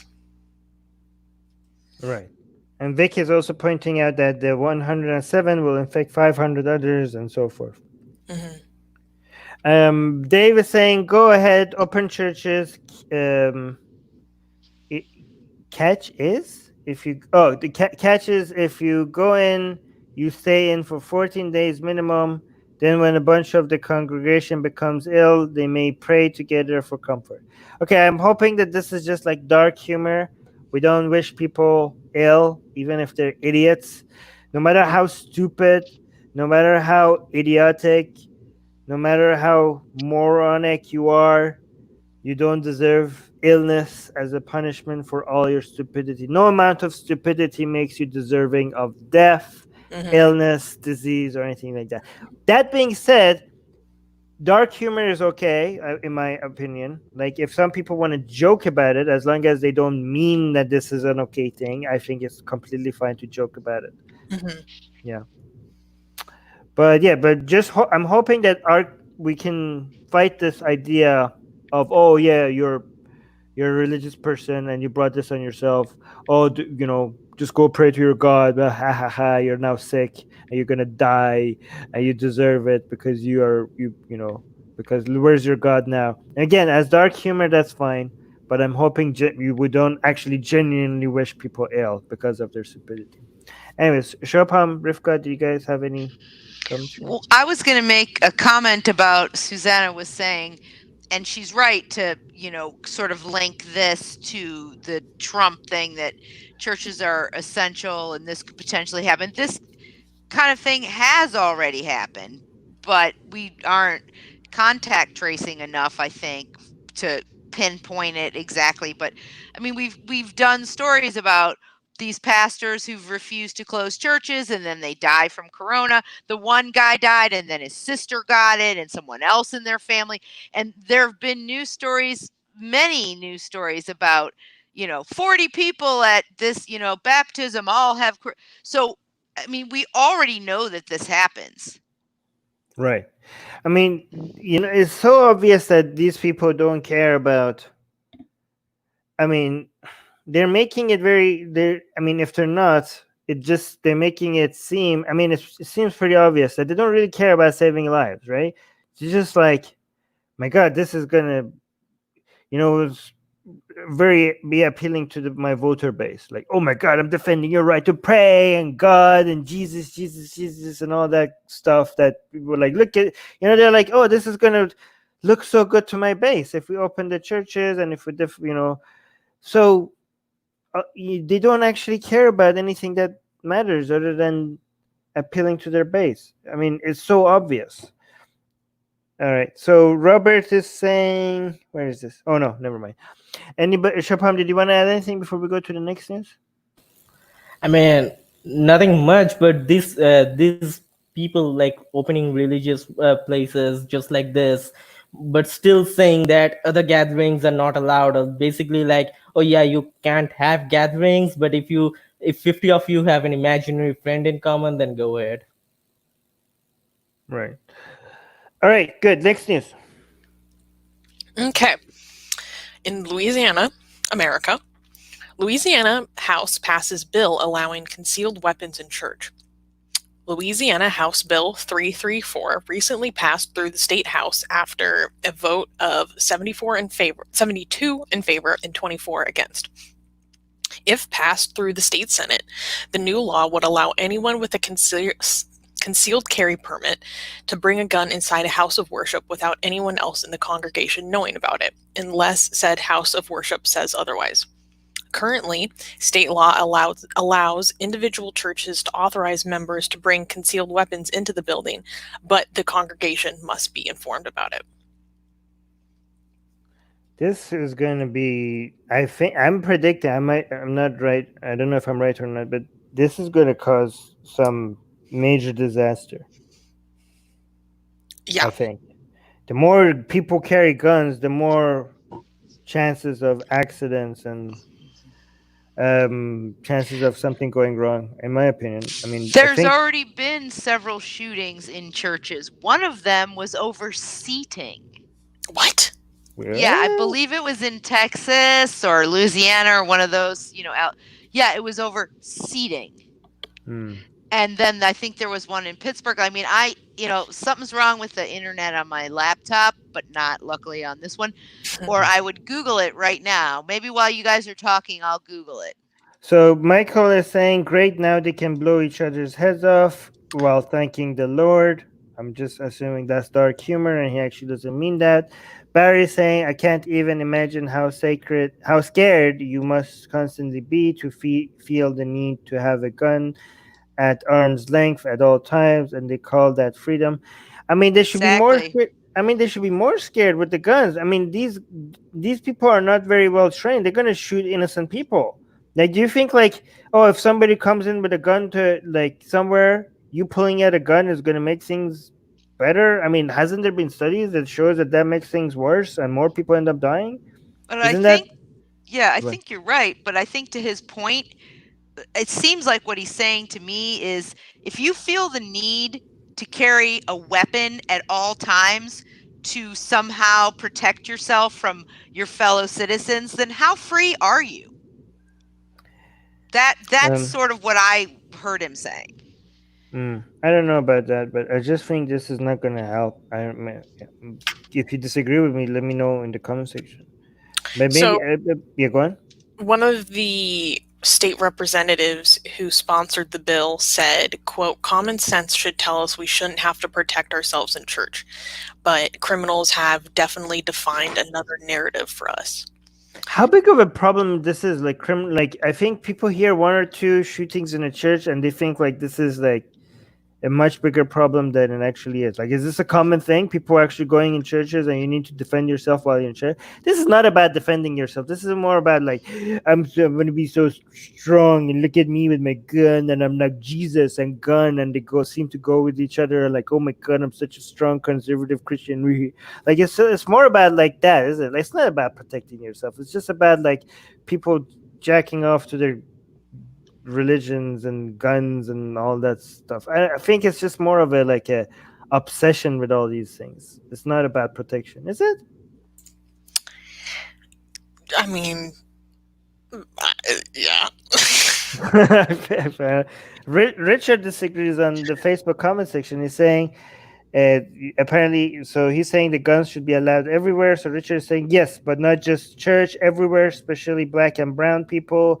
Start protecting yourselves. Police are armed and they murder police every day. Law enforcement are protected by the DA's office. They cover up all murders. Everyone needs to have really big guns like ARs, you name it. What the hell? This is a bad idea. This is a very, very bad idea. If you want to have more, you're like, oh, brown and black people need to have more guns. Sure, give them more guns. You're gonna have more dead brown and black people because now people have more excuses to shoot at them. Be like, oh, he was carrying a gun. That's why I shot at him. This is not a good idea. I don't think this is. I mean, don't trust me. I'm not an expert, but the research I've done into this, which might be completely wrong, seems to suggest that more people carrying guns mean more innocent people are going to die. So, but don't trust me. Go do your own research. That's my understanding of the situation. But yeah, Rivka. So I was looking some of these up. So the one that happened in Philadelphia over the seating, two guys shot each other. That was in 2016. Also in 2016, Reverend was shot in the church office in Dayton, Ohio by his brother while services were going on. Also in Ohio, I think it was in Ashtabula, Ohio, young man, 2013, a 28-year-old man shot his father during the Easter services, and then he got up and started talking about Jesus and Allah. And then there are several others and go on and on. And some of them, of course, were shootings where someone from the outside, but these were people in the church who shot other worshipers most of the time while the services were going on. So give one in them more guns Philadelphia, and more 2 in Ohio. Yeah. Yeah. I mean, oh wow, people in church are shooting each other. How could we solve this? Give everybody a gun. That will reduce the shooting. That's the mindset. All right. So, no, I don't understand how that works. But again, these examples are not even statistically significant. I think I don't know. Maybe they are. Maybe they're not. But I don't think this is. I think just people. It's just this is more about United States gun culture and gun obsession and I think you're right. gun fetish. This is not about like, oh, my rights, protect self-defense. People pretend like it's all about that.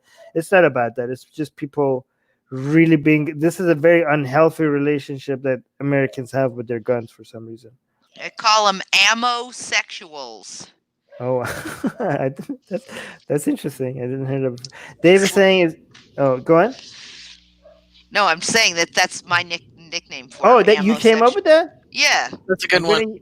I'm gonna. I mean, use I that. think I did. Maybe somebody else invented it too, but I've Okay, been calling them ammo sorry, sexuals for years. Sorry, Rivka, I've heard the term before. Like I've actually seen a profile. I guess he was a no. Let's pretend. Let's pretend. Conservative profile. No, it's Rivka. It's Rivka. All right. Next news. Let's go to the next news. Okay. In Holly Springs, Mississippi, Atheist A logo found near graffiti at site of burned down Mississippi church.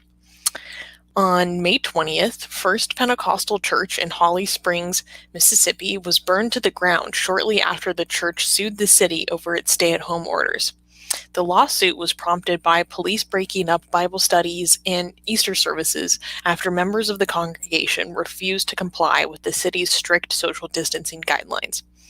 The arsonist is alleged to have left graffiti on the parking lot reading, "Bet you stay home now, hypocrites," with hypocrites spelled incorrectly. A photograph of the graffiti also appears to show an anatomic symbol with an A in the center, a symbol commonly associated with atheist groups. So far, no suspect has been identified in relation to this crime. So what is the implication is that what an atheist activist burned down the church, or that it was burned down and they came after and wrote this graffiti, or what is the implication here? That the atheists burned down the church? That is seemingly the implication. All right. So there's three scenarios. Either an atheist activist burned down the church and they left their mark there, or there was a church burned down and an atheist activist or whatever, an atheist person came out and said like, haha, look at you, where's your God now? Atheist symbol after. Or the third scenario, there's third possibility is that somebody who wants to make atheists look bad burn down the church and put their name on it to be like, look, making like bad marketing for atheists, right? Again, that third one is the least likely one, okay? I know a lot of atheists are always biased and try to be like, no, there's no way an atheist did this. This is framing. While the third option is a possibility that somebody was just trying to make atheism look bad, Occam's razor, if you apply Occam's razor, that's the least likely scenario, okay? I mean, it is possible, but not likely. So don't be biased, don't be tribal, don't be like, oh, no, this was not an atheist. It probably was an atheist, right? Do you guys think that?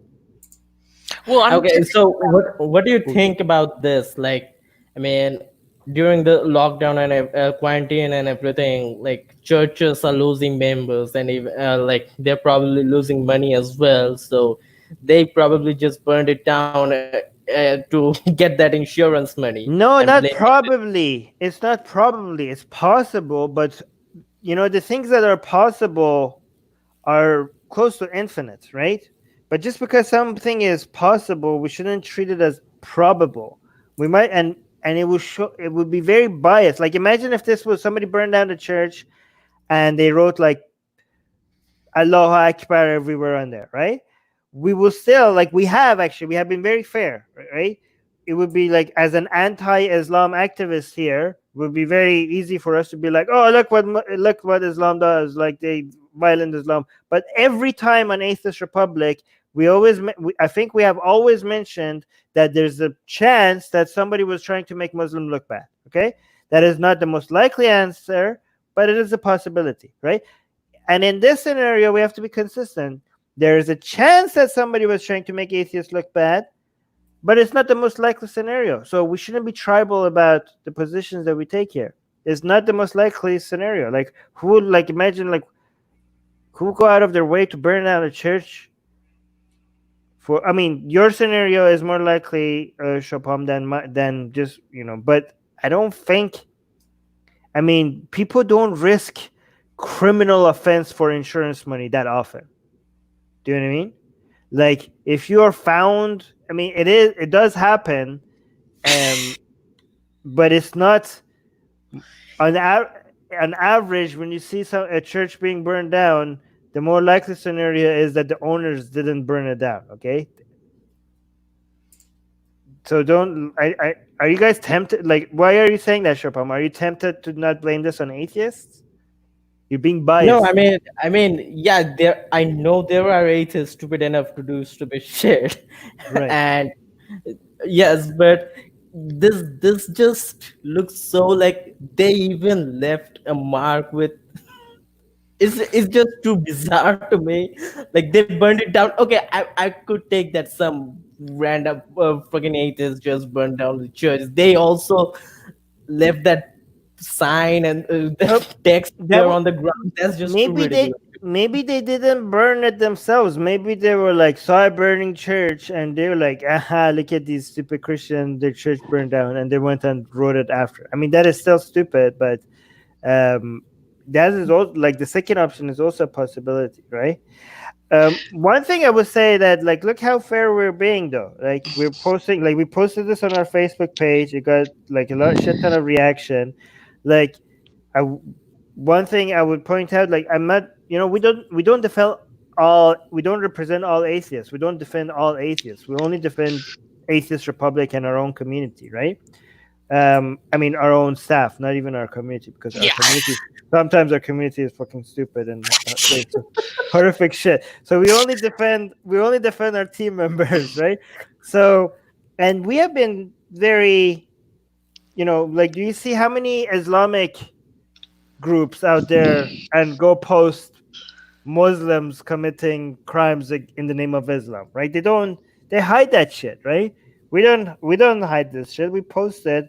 Like we posted this on Facebook, and we didn't even, the caption doesn't even come up with like an excuse or any framing of the story that might be tried to act defensive. We posted this on our Facebook page with 2 million followers, and it just has the title and the link. Atheist A logo found near graffiti at site of a burned down Mississippi church, and the link and post, right? Like, this is atheism related, and we posted it. Like, we're a pretty unbiased group. Like, so it's funny because people, people say like, oh my God, look at this. You guys don't post about atheists doing shit like this. Like, no, we actually do. You just haven't seen us do it, but we do it every time. Every time something happens that it seems like atheists might have done some stupid shit in the name of atheism, if it crossed our radar, it was posted every time, right? So we're not at all be like, oh my God, this is going to make atheism look bad, so let's not post this. No, we don't do that. Yeah, we chose this as the news because we need to call this out. Right. Address exactly. I wanted to say to all the Hindu nationalists out there, like, will be there in the comment section blaming me that I only speak against Hinduism because I suggested this news, okay? Oh yeah. Look, we don't. Yeah, we're not. I mean, I'm very proud of us. Oh, look at us. We're so unbiased. We're so good. Well, I think it's really important to say. So, like, even in the article, it was posted, like, and I saw a lot of people talking about this on Twitter, and people immediately wanted to jump to saying, like, oh, this is a false flag event. Like, this is, like Shubham said, like someone trying to file for insurance fraud, perpetrate insurance fraud potentially, or they're just trying to frame the community, blah blah blah, or we don't know that. We can't say that because we don't know that, and we have to be skeptical and we have to be honest. And I think it's interesting to say that, like, obviously atheists don't have a across the board logo, right? We're not all united under the same logo. Just this kind of Adam A logo is, No, I don't even like that logo. Yeah, I mean, me neither. But it's kind of known and associated, and it is actually very similar to the logo that American Atheists use. Atheists, yeah. And they put out a explicit statement condemning this. And they said, I hope that the perpetrator is brought swiftly to justice and held account for their actions. No one should face violence of any kind because of their religion or lack thereof. No matter what our disagreements may be, violence is never the appropriate response. And I'm disgusted that anyone would associate a symbol of our community with something so incompatible with our values as atheists. And then I think it was Nick Fish, he's the president. I think he said something like, my thoughts are with the families of the church at this time. Rivka, your microphone. Rivka, your microphone needs to be lower. Sorry. Yeah. Go on. No, I was just saying, so he is thinking about the church. He's, calling it out, like Susanna was saying, that this isn't who they think they are, and he doesn't believe in violence. But I think your point is well taken that, anybody is capable of anything. And it's important to remember and to say that, like you were saying, everyone wanted to say it was a false flag. Well, that's because it's your group. Yeah. Yeah. I mean, it might be a false flag, but that shouldn't be your go-to conclusion. Who knows? We don't know. They haven't done enough investigation. This is just a preliminary thing.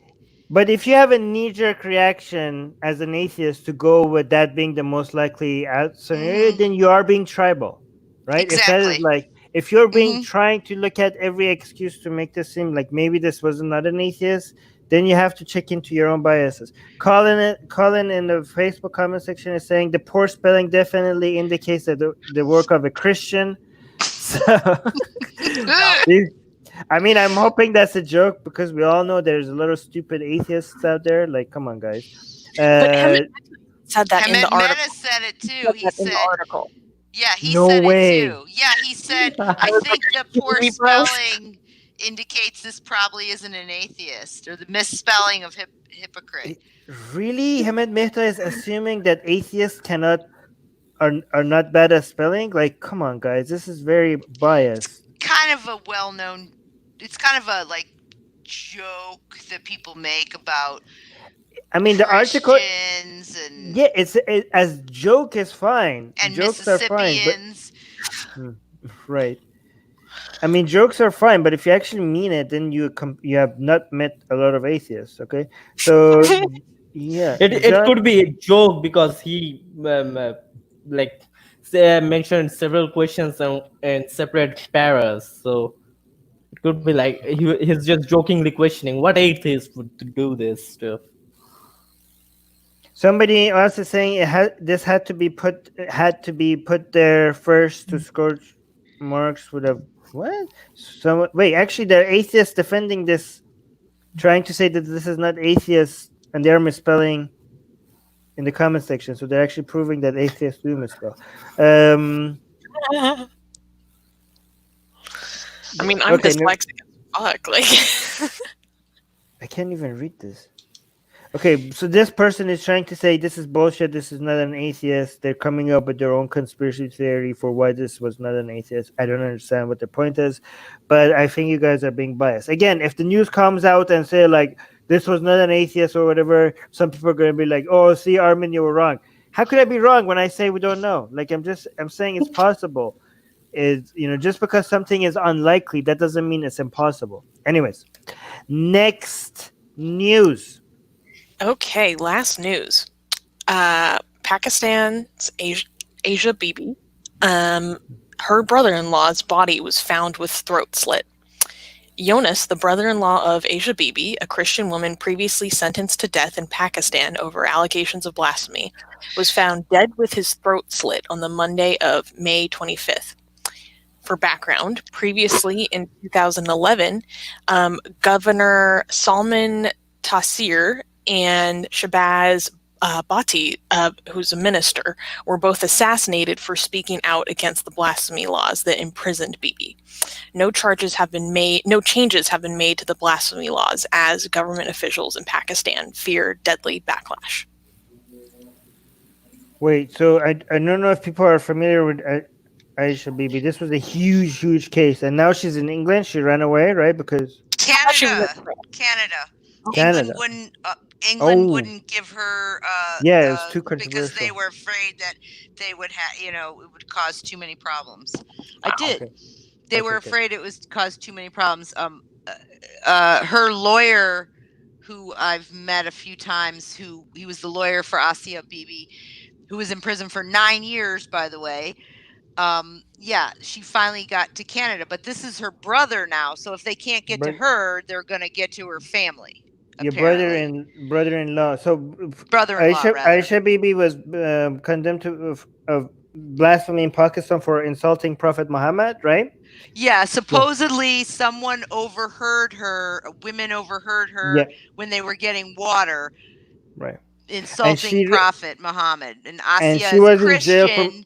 In jail Yeah, there's more though. She's Christian, and they were saying that she repeatedly does this. She insulted Prophet Muhammad, but the woman who made the charge, she and Asia had like some issues prior to this. That's too much detail, but so she it doesn't matter if she actually did it or not. I mean, this shouldn't be a crime. She allegedly blasphemed against Prophet Muhammad. She was in jail for many years waiting to see if she gets the death penalty. She didn't, but then the mob in Pakistan wanted to kill her, as the mob in Pakistan often do, and she ran away, and the United Kingdom said, like, they first look at United Kingdom for her to run away from Pakistan so she could save her life, and United Kingdom were like, listen, we don't trust our Muslims here. You're too controversial for the Muslims in United Kingdom. Like, this was an indirect admission of United Kingdom of how toxic their Muslim community is. They're like, if you like, it was comparable to the Muslims in Pakistan. Basically, that was the United Kingdom's government was admitting, like, oh, if we accept you here, this has caused too much controversy. Like, they were indirectly admitting that they're scared of the Muslim population in the United Kingdom and the reaction. This is like, you couldn't make a better case to show how toxic the Muslim community in United Kingdom is. But then Canada accepted her. But apparently, this is like Muslims in Pakistan. They really want to kill her, this woman, so much, and they're so obsessed with revenge over this woman who allegedly blasphemed against Muhammad that they're like, okay, if we can't get to you, your family is still here. We're going, so we're gonna go after, like, so anybody right now in Pakistan that is related to Asia Bibi in any way is like, if I was them, I would be scared, right? And unfortunately, it's not going to be easy for them to make any asylum cases. Like, oh, I'm related to this person that blasphemed. Like, I don't know. This is going to be so messed up. This is so fucked up. Okay, so fucked up. I mean, previously in 2011, the mob also killed governor of Pakistani Punjab, who made appeal for Asia Bibi's release because she was imprisoned and banned from leaving the country, right? So they killed the governor who appealed for her. Yeah. Again, I don't understand, like, how these people are not saying that the embarrassment and that they're causing for Islam, and the damage that they're doing to the image of Islam, which is so much higher than what this blaspheming of this woman could do, right? Like, I don't know if they do not see that, or if they see it but they don't care. But it's, anyways. Rivka, you want to say something? Well, I wanted to say her daughter also got out with her to Canada, but the point I was making about the woman who accused her and they had some, like, completely unrelated, maybe, neighborly conflicts, is that is what's so. Not only are blasphemy laws, wrong from a freedom of expression point of view, but they're target minorities or people that but people use them to get at people that they don't like, or that whose property they want, or whose wife they covet. I mean, there's all kinds of things that these laws just engender, all kinds of abuses, not to mention the human rights perspective of being able to have a different mindset or a different set of ideas. So I just wanted to bring up that it's just they're so horrible on so many levels. And also, they sentenced her to death, but then they took away the death sentence, but then they finally acquitted her. So I think that part of the mob's frenzy is that they thought she was going to die, and then that was sort of snatched away from their hands, and they were angry about that too. So there's just all this heightened stuff around this case, and it's been going on for 9 years now. Yeah, so just a reminder to people that given how sensitive these people are and how it's so risky to people to blaspheme or to even be accused of blaspheming against Islam, if it's safe for you, try to consider taking the opportunity to blaspheme against Islam as much as possible. If anybody is offended by anything of this, if you're watching for Pakistan, just remember, fuck Muhammad, fuck Allah. Islam needs to die as a religion, and we should just keep saying that. Like, if you think this is true, keep saying that as much as possible, because you're just you need to desensitize this community, right? If you are not in Pakistan, make sure that you could say stuff like, fuck Muhammad as much as possible, right? Like, people are like, oh my god, that's too harsh. Well, fuck you too then. Like, it's important. It's like, I'm serious. Like, it's important to blaspheme as much as possible. So for people to see that this whole intimidation tactic doesn't work, and the more you can show to their community that intimidation tactic will backfire, the faster we're going to get to a point where they're not going to be using it as a tactic.